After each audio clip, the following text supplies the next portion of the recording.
नमस्कार से साथियों, मैं शिवम आपका अपने YouTube चैनल फ्यूचर एकेडमी में स्वागत करता हूं। जैसा कि आपको पता कि जियोग्राफी क्लासेस रेगुलर चल रही हैं और डेली आपको दोपहर को 2 बजे वीडियोस अपलोड हो जाता है, 2 बजे आपको मिल जाता है। तो आज की क्लास थोड़ी सी अलग होने वाली है। आज का जो नया टॉपिक है वो भी स्टार्ट होने वाला है। थोड़ा सा डिस्कस कर लेते हैं कि इस टॉपिक में हमें पढ़ना क्या है, क्या क्या चीज़ें पढ़नी इंपॉर्टेंट हो जाएंगी। तो आज जो इम्पोर्टेंट टॉपिक है उसमें से हम भारत का परिचय के बारे में पढ़ेंगे। इसके पहले हमने अक्षांश रेखाएं, देशांतर रेखाएं या समय तिथि रेखा या भारत की समय तिथि रेखा, इनके बारे में मैं ऑलरेडी पढ़ा चुका हूँ। अक्षांश रेखाएं क्या होती हैं, देशांतर रेखाएं क्या होती हैं, अक्षांश रेखाएं क्या निर्धारण करती हैं, देशांतर रेखाएं क्या निर्धारण करती हैं, इसके बारे में मैं ऑलरेडी बता चुका हूँ। और इनकी संख्या के बारे में भी बता चुका हूँ कि अक्षांश रेखाएं की जो संख्या टोटल कितनी होती है, देशांतर रेखाओं की टोटल संख्या कितनी होती है। तो एक बार रिवाइज करिए, अक्षांश रेखाओं की संख्या कितनी होती है। केवल अक्षांश रेखाओं की बात की है तो अक्षांश रेखाएं कितनी होती है और कुल अक्षांश रेखाएं कितनी होती है। तो अक्षांश रेखाओं की बात की जाए तो 179, कुल अक्षांश रेखाओं की बात की जाए तो कितनी होती हैं 178, 180। और उसके बाद रेखाएं मतलब अक्षांश रेखाओं के वृत्त की बात की जाए तो कितने होते हैं टोटल 181। कितने होते हैं 181। यदि हम देशांतर रेखाओं की बात करें तो देशांतर रेखाओं की संख्या कितनी होती है 360 मतलब 360। उसके बाद यदि कुल देशांतर रेखाओं की संख्या की बात करें तो उसमें होती है 360। और कुल देशांतर रेखाओं के वृत्त की बात की जाए तो कितनी होती है 180, 180। अब हमने बताया था, ये भी बताया था कि अक्षांश रेखाओं के बारे में कि अक्षांश रेखाएं जो होती हैं वो क्या निर्धारण करती हैं और देशांतर रेखाएं क्या निर्धारण करती हैं। तो अक्षांश रेखाएं जो है वो मानसून को निर्धारण करती हैं। किसको? मानसून को। जो मानसून आता है हमारे भारत में या किसी भी जगह, उसका निर्धारण कौन करता है? तो मानसून का निर्धारण जो है वो मानसून का निर्धारण कौन करेगा? तो मानसून का निर्धारण जो है वो अक्षांश रेखाएं करती हैं। जबकि समय तथा तिथि का निर्धारण कौन करता है? तो समय तथा तिथि का निर्धारण जो है वो देशांतर रेखाएं करती हैं। तो एक बार फिर से रिवाइज करिए, अक्षांश रेखाएं मानसून को निर्धारण करती हैं, जबकि देशांतर रेखाएं वो समय तथा तिथि को निर्धारण करती हैं। अंतरराष्ट्रीय समय रेखा क्या होती है? ये क्वेश्चन मैं आपसे पूछ रहा हूँ, क्वेश्चन डिस्कस चल रहा, थोड़ा सा डिस्कस कर लीजिए। जो 0 डिग्री अक्षांश रेखा है उसे क्या कहते हैं? अंतरराष्ट्रीय समय रेखा कहते हैं। क्या कहते हैं? अंतरराष्ट्रीय समय रेखा कहते हैं। इसे और क्या नाम दिया गया है? 0 डिग्री अक्षांश रेखा को, 0 डिग्री देशांतर रेखा को क्या क्या नाम दिया गया है, किस किस नाम से जाना जाता है? तो 0 डिग्री देशांतर रेखा को क्या क्या नाम दिया गया? तो 0 डिग्री देशांतर रेखा को एक तो हम अंतरराष्ट्रीय समय रेखा कहते हैं। अंतरराष्ट्रीय समय रेखा, समझना, अंतरराष्ट्रीय, अंतरराष्ट्रीय का मतलब क्या हुआ? पूरे जो विश्व है वो एक मानक मानकर जहां से समय अपना निर्धारण करता है उसे अंतरराष्ट्रीय समय रेखा कहते हैं। तो ये कौन सी है? अंतरराष्ट्रीय समय रेखा क्या होती है? तो 0 डिग्री देशांतर जो है वो अंतरराष्ट्रीय समय रेखा होती है। उसके बाद बात करें इसका नाम क्या होता है, तो 0 डिग्री देशांतर रेखा जो है उसका नाम याम्योत्तर रेखा भी होता है, 0 डिग्री अंतरराष्ट्रीय रेखा भी होता है, ग्रीनविच रेखा भी होता है। क्यों ग्रीनविच रेखा? क्यों? क्योंकि ये लंदन के ग्रीनविच नामक स्थान से निकाली गई है। यह एक काल्पनिक रेखा है या वास्तविक रेखा है? आपसे पूछा जा सकता है कि यह काल्पनिक रेखा है या वास्तविक रेखा है, तो आपको सीधा सा जवाब है ये कोई वास्तविक रेखा नहीं खींची गई है, बल्कि ये काल्पनिक रेखाएं दर्शाई गई हैं जो ग्लोब पर अक्षांश देशांतर हैं। जो ग्लोब पर आपको दिखाई पड़ते हैं, ग्लोब पर जो अक्षांश व देशांतर दिखाई पड़ते हैं वो वास्तविक नहीं है, बल्कि वो सब काल्पनिक है। अब मैंने बात की ग्लोब की, बात की तो ग्लोब में जो रेखाएं खींची गई, अक्षांश तथा देशांतर जो बनी रेखाएं, उसे हम क्या कहते हैं? वो एक जाल प्रकार का आपको दिखाई देगा। जैसे जाल होता है घरों में, उसी प्रकार को आपको ग्लोब पर भी दिखाई पड़ेगा। तो उस ग्लोब पर बने जाल को हम क्या कहते हैं? तो उस ग्लोब पर जहां जहां से क्वेश्चन बनेगा वो थोड़े से क्वेश्चन रिवाइज करा दूं, उसके बाद मैं नया टॉपिक स्टार्ट करूंगा, भारत का परिचय। भारत का जो सामान्य परिचय है उसके बारे में मैं डिस्कस करूंगा। तो मैंने बोला कि ग्लोब पर जो बना जाल है, उस ग्लोब पर बने जाल को क्या कहते हैं? तो ग्लोब पर बने जाल को हम क्या कहते हैं? ग्रिड कहते हैं। क्या कहते हैं? ग्रिड कहते हैं। और उसके बाद हमने बात की जो ग्लोब पर, और उसके बाद करें अक्षांश रेखाओं की बात करें, थोड़ी सी अक्षांश रेखाएं और भी बात कर लेते हैं। जैसे अक्षांश रेखाएं कहाँ से कहाँ खींची जाती हैं, इनका निर्धारण क्या होता है, इनकी स्थिति क्या होती है? तो अक्षांश रेखाएं जो कहाँ से खींची जाती हैं? अक्षांश रेखाएं पश्चिम से पूर्व की दिशा में खींची जाती हैं। कहाँ? पश्चिम से पूर्व दिशा में अक्षांश रेखाएं खींची जाती हैं। फिर से एक बार रिवाइज करिए, अक्षांश रेखा कहाँ से? पश्चिम से पूर्व दिशा में खींची जाती हैं, जबकि स्थिति का निर्धारण, किसका? स्थिति का निर्धारण जो है वो उत्तर से दक्षिण के बीच स्थिति का निर्धारण करती हैं। अब हम बात करते हैं देशांतर रेखाएं कहाँ खींची जाती हैं। तो देशांतर रेखाएं उत्तर से दक्षिण की तरफ खींची जाती है, जबकि स्थिति का निर्धारण जो है वो पूरब से पश्चिम करती है। ओके, और भी कोई क्वेश्चन बचा हो तो आप हमसे डिस्कस करिए और भी मुझे कमेंट करिए, उसका भी मैं बताऊंगा। उसके बाद मैंने बात की थी अक्षांश देशांतर, उसके बाद मैंने बात की थी अंतरराष्ट्रीय समय रेखा।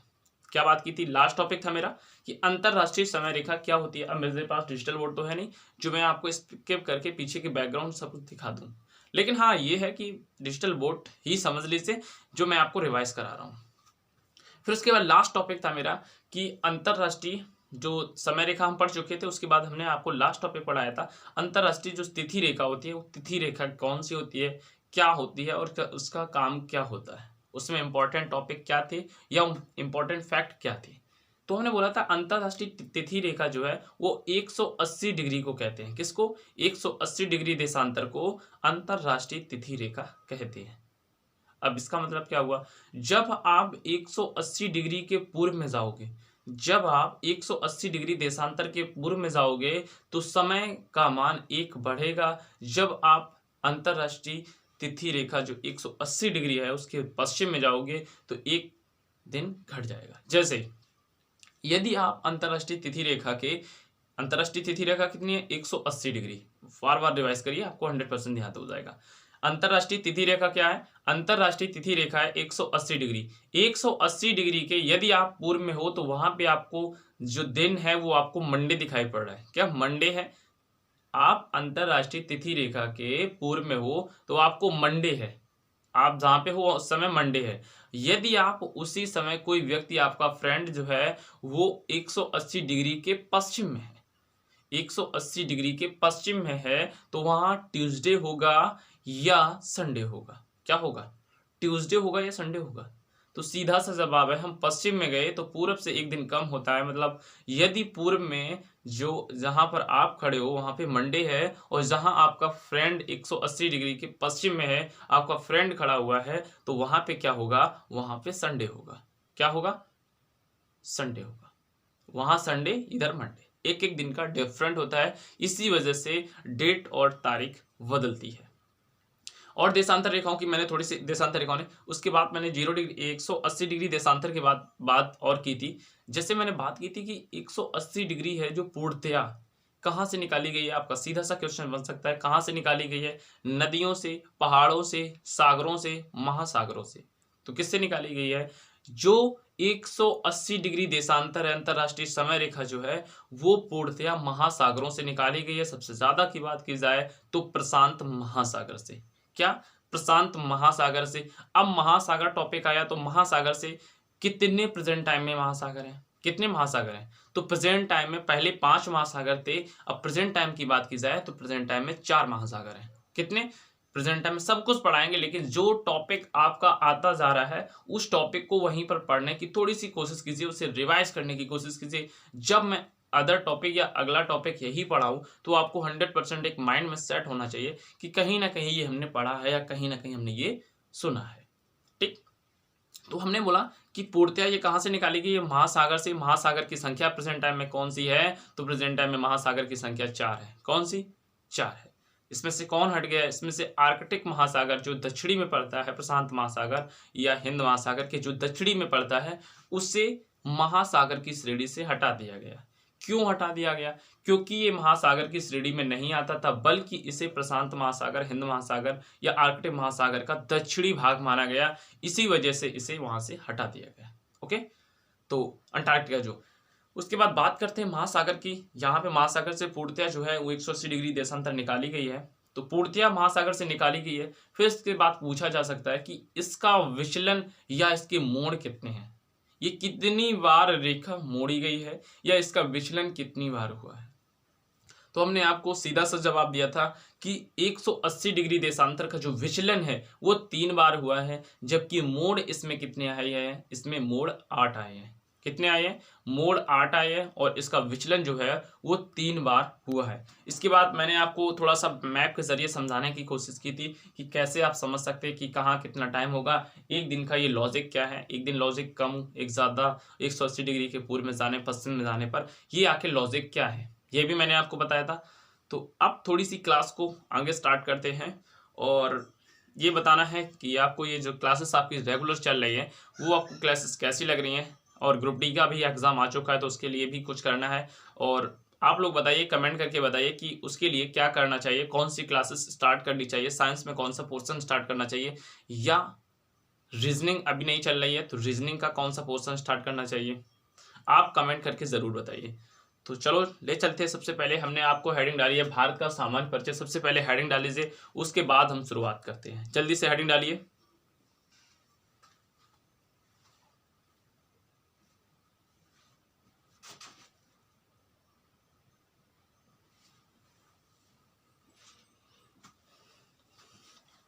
तो आपने हेडिंग डाली होगी। हम क्या पढ़ रहे हैं? भारत का सामान्य परिचय। अब भारत के सामान्य परिचय में यदि हम भारत बात करें, सबसे पहले वर्ड क्या आया? सबसे पहले वर्ड आया भारत। क्या आया? सबसे पहले वर्ड आया भारत। अब भारत से फैक्ट क्या बनेंगे? भारत से फैक्ट बनेगा कि भारत जो नाम है वो किस पुराने राजा के नाम पर रखा गया। ये नाम जो है कौन सा एक प्राचीन शासक था जिसके नाम पर रखा गया है और वो किसका पुत्र था? तो भारत भरत के नाम पर रखा गया। किसके नाम पर? जो भारत देश नाम है ये भरत देश के नाम पर, ये भरत जो शासक थे उनके नाम पर रखा गया। तो यहां से फैक्ट नोट डाउन करते जाइए। भारत नाम, अभी समझाने वाला कुछ नहीं है, सिर्फ लिखने वाला काम है। जब भी समझाने वाला काम होगा वो हम समझा देंगे। भारत का नाम, भारत का नाम प्राचीन शासक, भारत का नाम प्राचीन शासक, भारत का नाम प्राचीन शासक भरत के नाम पर पड़ा, भरत के नाम पर पड़ा।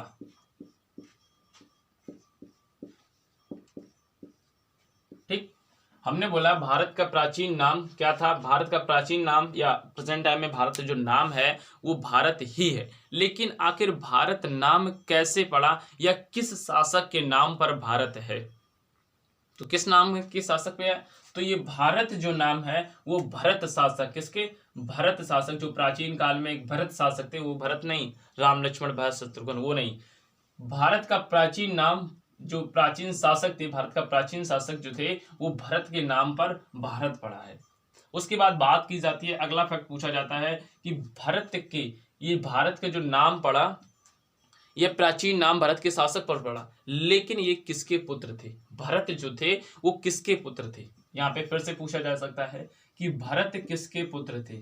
तो भरत शकुंतला, किसके? भरत शकुंतला तथा, भरत शकुंतला तथा दुष्यंत के पुत्र थे। किसके? शकुंतला तथा दुष्यंत के पुत्र थे।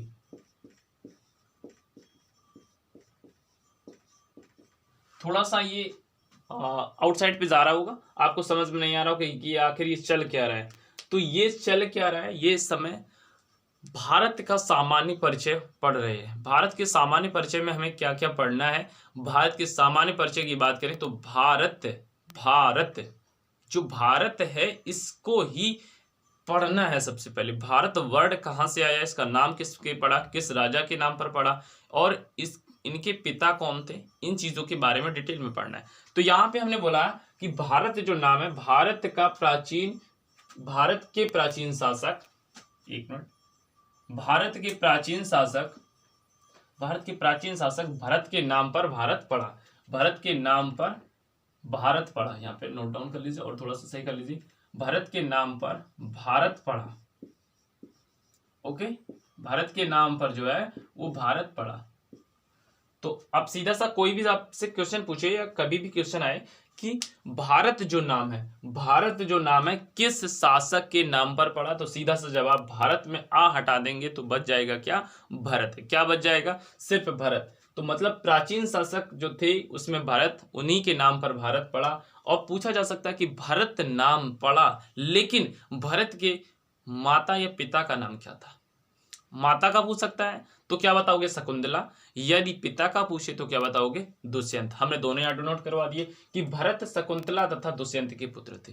किसके, भरत जो थे वो शकुंतला तथा दुष्यंत के पुत्र थे। उसके बाद पूछा जा सकता है भारत के नाम कई है, तो उसको भी मैं डिनोट कराऊंगा। जैसे भारत का एक नाम तो भारत हो चुका, दूसरा नाम क्या है, दूसरा नाम है इंडिया।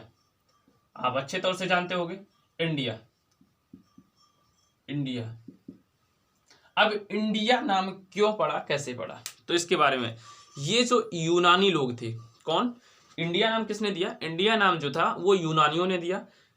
एक इंडस नदी जो है, इंडस नदी एरिया पड़ता है, वहां पे इंडस, इंडस मतलब नदी के पास रहते थे, तो वहां पे कुछ पास में रहते थे, उनको इंडस इंडस करके इंडस इंडस पुकारते पुकारते ये धीरे धीरे इंडस में, इंडस किस में परिवर्तित हो गया, इंडिया में परिवर्तित हो गया। तो तभी से यूनानी लोग, यह नाम इंडिया जो नाम है किसने दिया, तो इंडिया यूनानियों ने दिया। इंडिया नाम, इंडिया नाम किसने दिया, यूनानियों ने दिया। इंडिया नाम यूनानियों ने दिया। ठीक, देखो फिर से एक बार, भारत नाम जो है भारत के शासक पर पड़ा। इनके पिता का नाम क्या था, दुष्यंत। इनके पिता का नाम क्या था, दुष्यंत, तथा माता का नाम शकुंतला। इंडिया नाम जो किसने दिया, तो इंडिया नाम यूनानियों ने दिया। किसने दिया, यूनानियों ने दिया। उसके बाद बात करें हम हिंदुस्तान, तीसरा नाम क्या है, तीसरा नाम है हिंदुस्तान।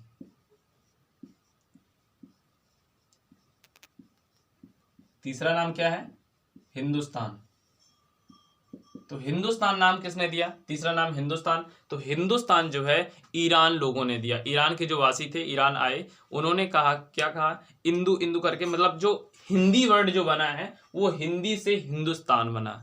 हिंदू फिर हिंदी, पहले हिंदी फिर हिंदू, फिर हिंदू से हिंदुस्तान बना, क्योंकि वो छोटी ई के हिंदी, हिंदी को वो क्या पढ़ते थे, हिंदू पढ़ते थे। तो दी ई को ऊ में कन्वर्ट करके उन्होंने हिंदुस्तान कर दिया। हिंदी हिंदू में परिवर्तन होकर हिंदुस्तान बन गया। तो हिंदुस्तान नाम किसने दिया, तो हिंदुस्तान नाम जो है वो किसने दिया, ईरान के वासियों ने दिया। किसने, ईरान के वासियों ने दिया। हिंदुस्तान, हिंदुस्तान नाम ईरान के, हिंदुस्तान नाम, नाम कर लीजिए, हिंदुस्तान नाम ईरान के वासियों ने दिया। ईरान के वासियों ने, ईरान के वासियों ने दिया।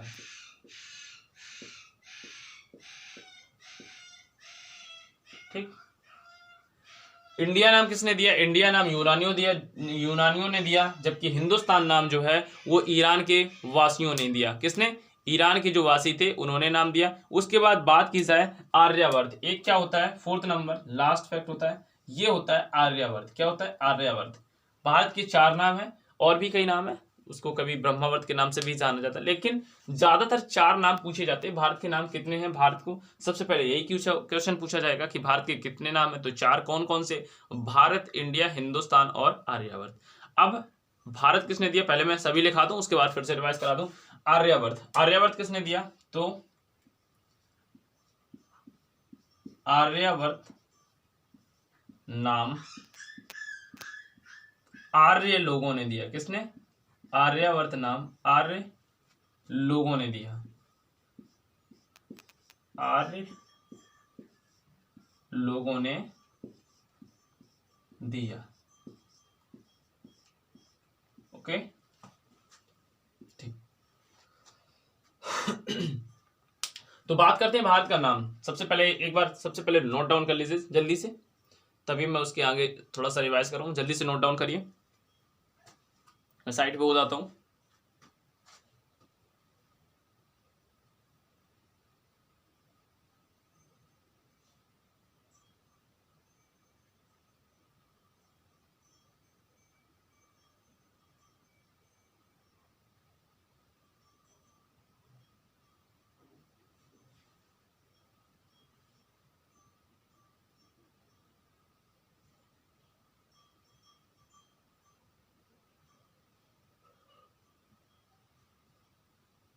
नोट डाउन कर लिया होगा आप लोगों ने। चलो अब मैं थोड़ा सा रिवाइज करा देता हूँ, यहाँ से कहाँ क्वेश्चन बनेंगे वो भी मैं आपको बता देता हूँ। सबसे पहला क्वेश्चन बनेगा कि भारत के नाम कितने हैं, तो भारत के कितने नाम है, भारत के 4 नाम है। कौन कौन से? सबसे पहले इंडिया, दूसरे नाम पे मतलब कोई भी नाम नोट डाउन कर लीजिए, उसके बाद 4 आपको नाम बताने। 4 नाम कौन कौन से? सबसे पहले मान लो कोई भी, भारत, हिंदुस्तान, इंडिया और आर्यावर्त। तो भारत के कितने नाम है? सबसे पहले यहाँ से पूछे जाए, ऑप्शन दे देगा 2 3 4, तो आपको ऑप्शन क्या करना है? करेक्ट 4। उसके बाद आपसे पूछेगा कि भारत का कौन सा नाम नहीं है, भारत का कौन सा नाम नहीं है, तो आपको चारों नाम याद होने चाहिए, भारत, इंडिया, हिंदुस्तान और आर्यावर्त। अब आपसे पूछा जाएगा कि भारत नाम जो है वो क्यों पड़ा या किनके शासक के नाम पर पड़ा। तो भारत नाम, भा का आ हटा देंगे तो बचेगा क्या? भरत। भा का आ हटा देंगे तो बचेगा क्या? भरत। तो ये प्राचीन शासक थे, भरत के नाम पर भारत पड़ा। अब पूछा जाएगा कि भरत जो है वो भारत नाम जो है वो भरत के शासक पर तो पड़ा, लेकिन भरत जो है वो किनके पुत्र थे? तो भरत मैंने इनकी माता और पिता दोनों का नाम लिखा दिया। माता का नाम क्या लिखा है? शकुंतला, और पिता का नाम क्या है? दुष्यंत। तो माता का नाम शकुंतला और पिता का नाम दुष्यंत, इनके पुत्र जो थे भरत, उन्हीं के नाम पर भारत नाम पड़ा। उसके बाद बात की जाती है इंडिया नाम। इंडिया नाम किसने दिया? तो इंडिया नाम जो है वो यूनानियों ने दिया। किसने? यूनानियों ने इंडिया नाम दिया। उसके बाद बात की जाए हिंदुस्तान। हिंदुस्तान किसने नाम दिया? तो हिंदुस्तान ईरानियों ने दिया। किसने? इंडस एक नदी भी है, इंडस नदी के किनारे से ये नाम उपजा है, इंडिया। अब बात की जाए हिंदुस्तान नाम किसने दिया? तो हिंदुस्तान नाम जो है यूरान के वासियों, यूरान के जो वासी थे, ईरान के जो वासी थे उन्होंने ये नाम दिया। उसके बाद बात की जाए आर्यावर्त नाम किसने दिया? तो आर्यावर्त जो नाम है वह आर्य लोगों ने दिया। तो इस प्रकार से क्वेश्चन पूछे जा सकते हैं कभी भी, और ये ज्यादातर क्वेश्चन पूछे भी गए हैं। तो अब मैं इससे थोड़ा सा इरेज कर देता हूँ, उसके बाद आगे की थोड़ी से फैक्ट लिखना है। एक फैक्ट और रह गया है, वो भी फैक्ट आपको लिख लेना है। 4th फैक्ट यहाँ से कंप्लीट हो चुके हैं भारत के सामान्य परिचय में।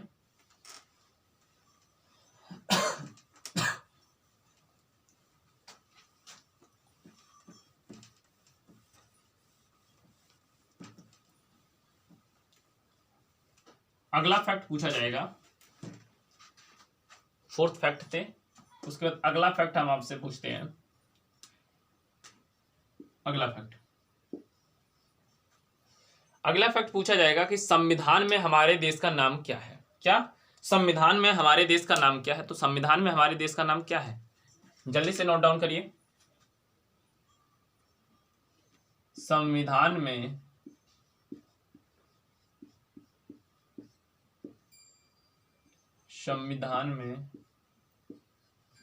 हमारे देश का, संविधान में हमारे देश का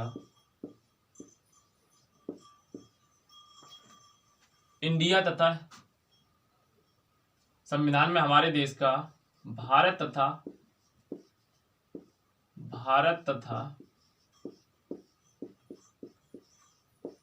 इंडिया नाम है।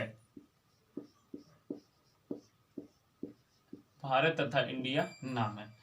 सीधा सा क्वेश्चन पूछेगा कि संविधान में हमारे देश का नाम क्या है? तो संविधान में हमारे देश का नाम क्या है? तो संविधान में हमारे देश का नाम सीधा सा है भारत और इंडिया, जबकि 2 नामों को डिनोट नहीं किया गया है। किनको? 2 नाम जो है वो भारत तथा इंडिया को ही डिनोट किया गया है, भारत तथा इंडिया को, उसके बाद इसे डिनोट नहीं किया गया है।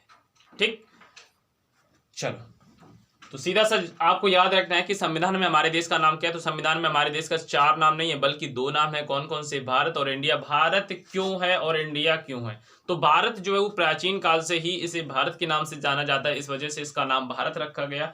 क्यों? क्योंकि जब हमारा देश आजाद हो रहा था तो उस समय बोला जा रहा था, सभी विश्व में जाना जा रहा था कि भारत के वासी या भारतीय मूल के निवासी या भारतीय लोग, तो इस प्रकार से भारत का बहुत सा ज्यादा जिक्र था। और पुराने जो भी हमारे शासक थे या जो हमारे आज़ाद कराने में जो भी हमारे सैनिक थे, उन्होंने नाम क्या बोला? उन्होंने भारत नाम रखा। इसीलिए जो संविधान में भी इसका नाम भारत रखा गया। उसके बाद इंडिया नाम क्यों पड़ा? इंडिया नाम इस वजह से पड़ा, यूएनओ में हमारे जो नाम है वो इंडिया के नाम से दर्ज है। जिस प्रकार से आपके आधार कार्ड में जो भी नाम होता है वही आपको सब में नाम कराना पड़ता है, क्योंकि आपकी पहचान जो है वो आधार कार्ड है। इसी प्रकार से हमारी जो विश्व में पहचान है या यूएनओ में पहचान है तो वो हमारी पहचान इंडिया से है। किससे? वो हमारी पहचान इंडिया से है, इसी वजह से इंडिया नाम जो है वो रखा गया।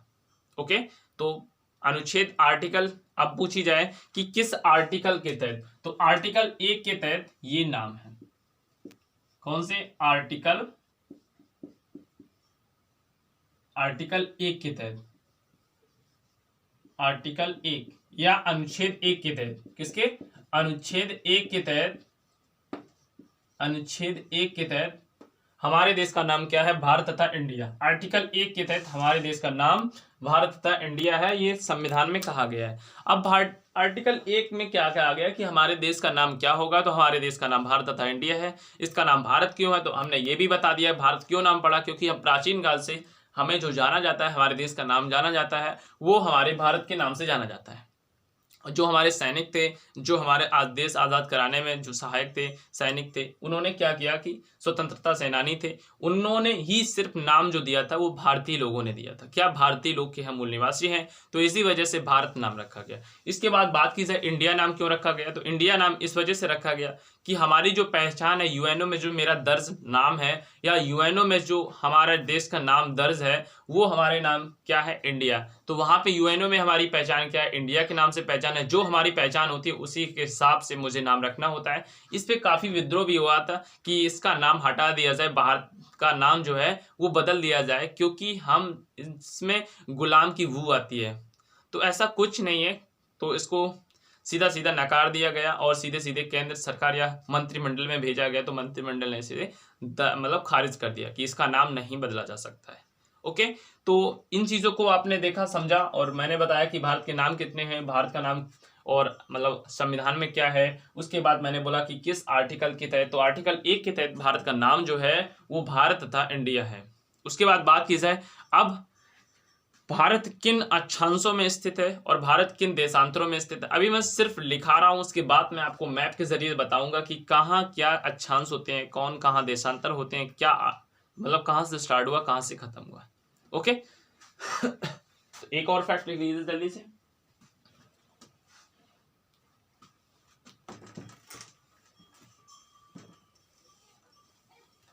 एक और फैक्ट लिख लीजिए, भारत का विस्तार, भारत का जो विस्तार है किस देशांतर में, भारत का विस्तार, भारत का विस्तार, भारत का जो विस्तार है वो अक्षांश में देखा जाए, अक्षांश, और इसी का विस्तार देशांतर में देखा जाए, देशांतर। अक्षांश में यदि भारत का विस्तार देखा जाए तो भारत का अक्षांशीय विस्तार कितना है? भारत का अक्षांशीय विस्तार है जो वो 8 डिग्री 4 मिनट से लेके 8 डिग्री 4 मिनट से लेके 37 डिग्री 6 मिनट। भारत का अक्षांशीय विस्तार कितना है? भारत का अक्षांशीय विस्तार है वो 8 डिग्री 4 मिनट से लेके 37 डिग्री 6 मिनट। कितना? 8 डिग्री 4 मिनट से लेके 37 डिग्री 6 मिनट भारत का अक्षांशीय विस्तार है। यदि हम देशांतर की बात की जाए, किसकी? यदि भारत के देशांतर की बात की जाए तो देशांतर में कितना है? भारत के देशांतर की जो बात की जाए वो 68 डिग्री 4 मिनट से लेके 97 degree 25 minute, 97 degree 25 minute, 68 degree 4 minute, 68 degree 7 minute. हाँ, ये ठीक। देखो, यदि भारत के अक्षांश की बात की जाए, भारत किन अक्षांशों में स्थित है, मतलब भारत का जो विस्तार है वो कहां से कहां तक है, तो भारत का जो स्टार्टिंग पॉइंट है, भारत का अक्षांशीय विस्तार जो स्टार्ट हो जाता है वो 8 डिग्री 4 मिनट, 8 डिग्री 4 मिनट से शुरू होके 37 डिग्री 6 मिनट तक जाता है। उसके बाद यदि हम देशांतर की बात की जाए तो देशांतर जो है वो 68 डिग्री 7 मिनट से लेके 97 डिग्री 25 मिनट तक स्थित है। ये भारत की स्थिति है अक्षांश तथा देशांतर के बीच की जो स्थिति है वो ये है, अक्षांश और देशांतर के बीच की स्थिति कि भारत कहां से कहां तक है। तो भारत अक्षांश की बात की जाए तो 8 डिग्री 4 मिनट से और 37 डिग्री 6 मिनट के बीच में स्थित है। यदि देशांतर की बात की जाए तो 68 डिग्री 7 मिनट से 97 डिग्री 25 मिनट तक स्थित है। जल्दी से नोट डाउन करिए।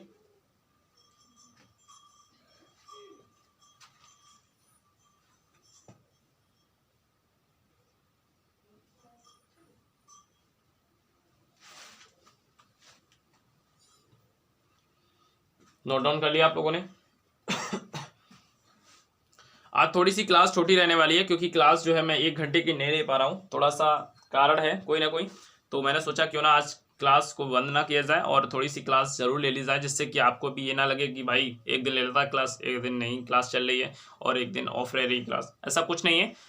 तो आज की क्लास थोड़ी सी यहीं तक रहने वाली। आज जो भी चीज़ें मैंने बताई उसे दोबारा से रिवाइज करना और रिवाइज हमने भी करा दिया था पहले भी, जो पिछला मैंने रिकॉर्ड पढ़ाया उसका भी मैंने रिवाइज करा दिया। अक्षांश देशांतर रेखाएं या हमने अंतर्राष्ट्रीय तिथि रेखा, ये सब कुछ जो है मैंने रिवाइज करा दिया।